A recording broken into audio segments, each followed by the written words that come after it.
Boleh dikatakan ini kuncinya.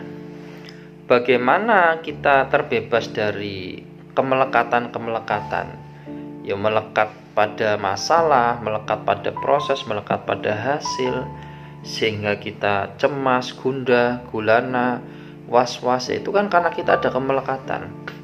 Kemudian selain kita terbebas dari kemelekatan, kita juga terjaga vibrasi energi syukur makmur berkelimpahan. Nah, kalau ini diaplikasikan, maka insya Allah kita lebih mudah ya menjalani kehidupan, kemudian juga mewujudkan apa yang kita pinta dalam doa.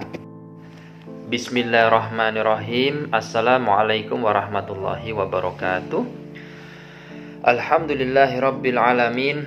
Asyhadu an la ilaha illallah wa asyhadu anna Muhammad Rasulullah. Allahumma sholli ala sayyidina Muhammad wa ala ali sayyidina Muhammad.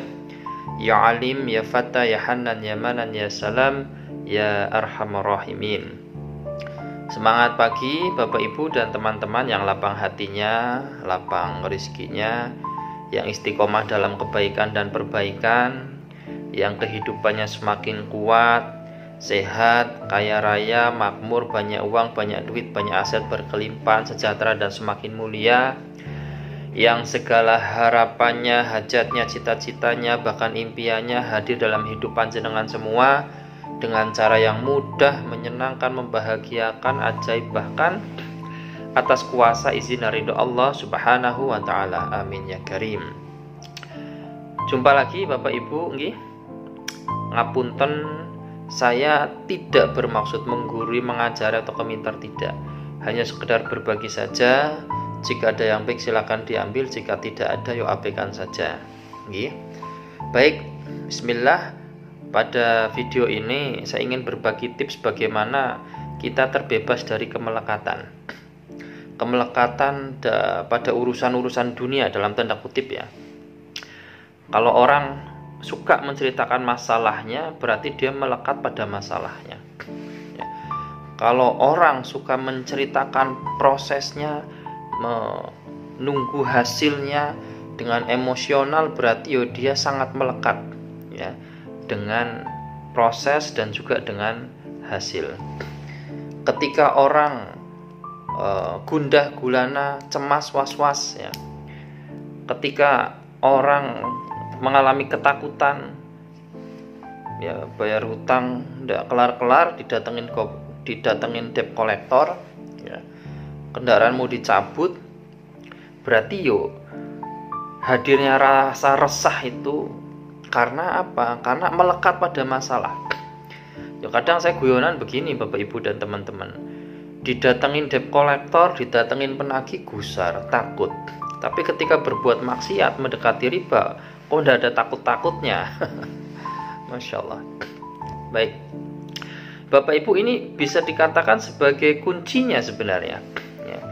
Dari materi MKSO, mekanisme kuantum sukses otomatis ya, dengan pola ya, ada muhasab, ada tobatan nasuha, ada 4 variabel, tobatan nasuha 4 variabel, kemudian muhasabah 4 variabel, ubah cara berpikir dan berperasaan ya, kemudian tetap berbagi ya, berbuat kebaikan kepada semesta apapun dan bagaimanapun kondisinya. Nah, ini sebenarnya sangat sederhana. Saking sederhananya banyak orang yang lupa dan mengaplikasikan atau mengamalkannya itu ternyata gampang-gampang susah, tapi ingat gampangnya 2 kali ya. Saya sering katakan Bapak Ibu, maksimalkan ikhtiar lahir ya, istiqomahkan ikhtiar batin.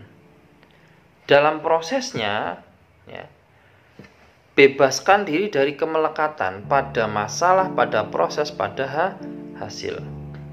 Dan dijagalah vibrasi ya, energi syukur makmur berkelimpahan. Terus bagaimana caranya agar kita bisa terbebas dari kemelekatan itu? Banyak cara ya. Tapi yang ingin saya sampaikan penjenengannya adalah bukan tentang tekniknya, bukan tentang metodenya atau caranya. Yang penting paham panjenengan pahami bahwa tujuan kita adalah membebaskan diri dari kemelekatan pada urusan dunia tersebut, pada masalah hutang dan sebagainya. Dan terjagalah vibrasi kita, ya. Vibrasi makmur, syukur, berkelimpahannya itu terjaga.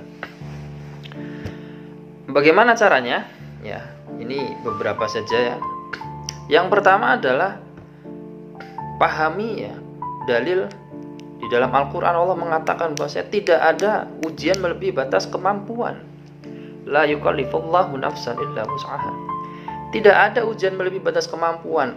Orang diuji itu karena Allah percaya bahwa dia itu mampu, panjang itu mampu.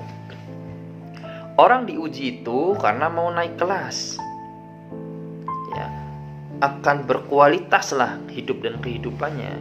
Jadi dinikmati, selamat ya. Selamat Anda mendapatkan ujian. Nah, ini harus dipahami. Tidak ada ujian melebihi atas kemampuan. Yang berikutnya adalah pahami bahwa semua ini adalah titipannya Gusti Allah Subhanahu wa taala. Ya. Ketika kita takut kehilangan, berarti kita melekat. Kita takut kehilangan, sebelum kehilangan secara realita, kita sudah kehilangan secara psikis, secara mental, secara pikiran sudah hilang. Padahal itu titipan. Semua titipan. Ya, nama titipan kalau mau diambil ya jangan marah dong. Ya, begitu. Kemudian apalagi?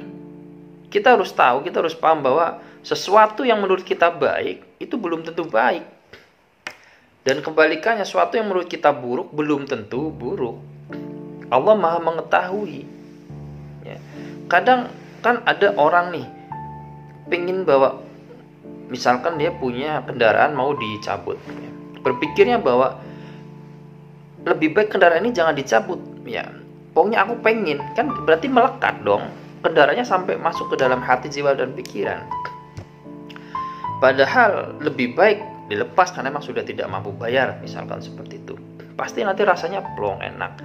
Kalau tidak muncul rasa plong enak itu berarti melekat lah. Oke.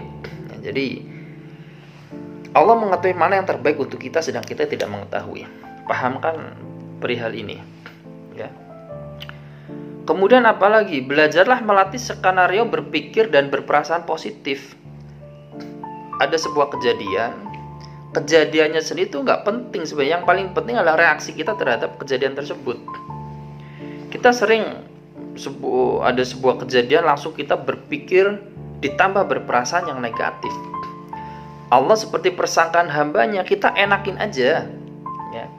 Kita enakin aja dengan apa? Berlatih membuat skenario yang positif ditambah dengan perasaan yang positif juga terhadap setiap semua kejadian. Oke. Kemudian apa lagi? Ya, ini terapi kita ground istilahnya ya. Ya, kalau saya bilang nyeker, jalan-jalan ke alam, yang nggak usah pakai alas kaki, nikmati. Ya, ada break state ya. Jadi indra semua, libatkan semua indra ya. Ya, pendengaran, penglihatan ya. Dan semuanya kita rasakan nih energi jadi alam luar biasa. Sebagai terapi saya tiap hari pasti ada momen di mana nyeker, bersih halaman ya, ke kebun ya, enak banget, kita dapat energi luar biasa dari alam. Nah, seperti itu, rasakan. Jadi sebenarnya kita sedang menetralkan energi listrik yang kacau dalam diri kita, tanamkan ke bumi. Maka ada yang meluk pohon, ada yang mandi garam, ada yang guling-guling di tanah, mandi di laut gitu. Sebenarnya kalau secara sains kita ini oke lah, kita buang nih emosi-emosi kita, hal-hal jelek, kemelekatan pada masalah, emosi-emosi negatif kita buang ya, seperti itu. Apalagi olah nafas ya. Bahkan guru kami mengatakan gini, orang yang suka mengeluh, orang yang negatif ya, berpikir dan berperasaannya negatif, dadanya sesak, mereka lupa bernafas. Mereka lupa stretching ya, Masya Allah, lupa bernafas yang rasain olah nafas. Kemudian yang berikutnya adalah sedekah terbaik. Ya. Berikan terbaik apa yang panjenengan punya. Enggak harus harta ya. Ya dengan pikiran, dengan tenaga, berbagi setiap saat. Ya. Minimalnya itu senyum ya. Ketika ada orang datang, mereka itu bahagia dengan kehadiran kita. Ketika kita hadir di dalam lingkungan mereka, ya, mereka juga bahagia. Ya minimal senyum, sapa, salam, mendoakan kalau bisa. Pagi Bude, hari kedua, pagi Bude, sehat Bude. Mendoakan tuh supaya sehat. Nah, itu hal-hal sederhana. Masih banyak lagi sebenarnya. Bagaimana kita membebaskan diri dari kemelekatan tersebut. Ya. Ingat, bebaskan diri dari kemelekatan pada masalah, pada proses, pada hasil. Jaga vibrasi energi syukur makmur. Ya. Pada saat jenengan ada di titik pikiran dan perasaan plong enak, di situ ngebatin, di situ berdoa, masya Allah. Titik temu ini, terbebasnya kita dari kemelekat ini, mungkin saja ketika panjenengan sholat takbiratul ihram, Allahu Akbar. Mungkin ketika panjenengan menyapu, mungkin ketika panjenengan merokok, mungkin ketika panjenengan mancing, atau lakukan sesuatu yang membuat panjenengan itu bahagia, pikiran dan perasaan plong, enak, penuh syukur, ngebatin, berdoa. Vibrasinya bagus, energinya bagus. Ya. Pada saat itu juga saya yakin bebas dari kemelekatan. Ya. Kan perumpamaan yang sederhana sering saya sampaikan. Ya. Tentang anak kecil, anak SD ya, yang minta motor kepada orang tuanya. Ya. Bagaimana sikap orang tuanya? Apakah ngasih? Tentu saja tidak. Kenapa? Bukan tidak sayang, tapi belum wayahe. Kemudian dia beranjak dewasa, SMA, dia minta motor, spesifikasinya ini dia sampaikan, tetapi dia tidak maksa. Ngotot boleh, maksa jangan. Ya, dia nggak memaksakan, nggak ngotot, kemudian harus, Pak, pokoknya aku mau beli yang ini. Tapi narasinya, ya, si anak SMA ini kemudian mengatakan ke orang tuanya, Bapak, Ibu, adik sih maunya ini, motor ini. Tapi ya kembali lagi, Bapak, Ibu yang lebih memahami ya untuk keselamatan dan kebaikan adik gimana gitu. Sama, ngotot boleh, maksa jangan. Kalau ngotot plus maksa artinya ada kemelekatan. Untuk sukses kita harus punya tujuan Bapak Ibu, punya goal. Tetapi untuk bahagia, untuk menariknya, kita harus terbebas dari goal tersebut. Maka dalam materi doa kan kita berdoa dengan rasa pikiran, rasa yang enak, sangat detail, sudah sangat jelas. Kita lepaskan detail, lepaskan. Ya Allah, aku pengennya sih begini, tapi Engkau yang maha kaya, Engkau yang maha mencipta, Engkau maha segalanya, tahu mana yang baik untukku, agamaku, anak-anakku, ya, dan masa depanku ke depan secara spiritual, secara material dan sebagainya. Jadi ngotot boleh, maksa jangan. Nah, itu sudah terbebaslah kita dari kemelekatan. Harapannya setelah memahami ini Bapak Ibu, panjenengan betul-betul oke lah mengambil keputusan untuk tidak mengeluh. Oke. Dalam doa detail, penuh pengharapan, lepaskan.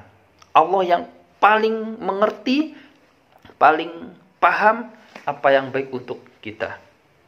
Dan pantaskanlah diri kita, layakkan diri kita untuk mendapatkan sesuatu yang kita inginkan tersebut. Semoga membantu, semoga bermanfaat. Lebih kurangnya mohon maaf. Terima kasih. Assalamualaikum warahmatullahi wabarakatuh.